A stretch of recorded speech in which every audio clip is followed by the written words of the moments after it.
அவர் வந்து ஊழல் இருக்காதுன்னு சொல்றீங்களா? ஊழல் இருக்காதுன்னு உங்களுக்கு இப்பதான் ஊழல் வந்திருக்கு. இப்பதான் ஊழல் அதிகமாயிருக்கு. அப்படிதானே? உலகத்திலேயே 2வது பெரிய ஊழல் எதுன்னு கேட்டீங்கன்னா 2G ஊழல். 1.5 லட்சம் கோடி. சரியா? உலகத்திலேயே 1.5 லட்சம் கோடி ஊழல் நடந்தது இந்த 2G வழக்கு தான். இந்த 2G ஊழல் நடக்கும் போது உங்களுக்கு ஊழல்னு தெரியல. சரியா? ஜெயலலிதா அம்மையார் வந்து சிறைக்கு போகும்போது அது ஊழல்னு தெரியல. அப்பெல்லாம் நீங்க மாற்றம் கொடுக்க வர போறோம், நான் ஊழல் ஒழிக்க போறேன்னு வராம இப்ப வந்திருக்கிறது காரணம் என்ன சொல்லு? இந்த கேள்விக்கு பதில் சொல்றாங்க. ரொம்ப மோசமாயிடுச்சு. என்ன மோசம்?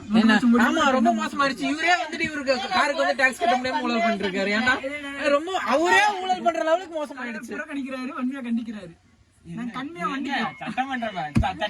அரசியல் வரக்கு முன்னாடியே அவரே ஊழல் பண்றாரு. ஏன் ஊழல் பண்றாரு அவரு? காருக்கு எதுக்கு வரி கட்ட? ஏன் வரி கட்டல அவரு?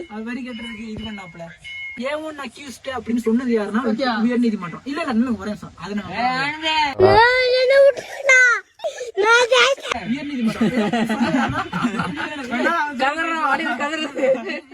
சொன்னது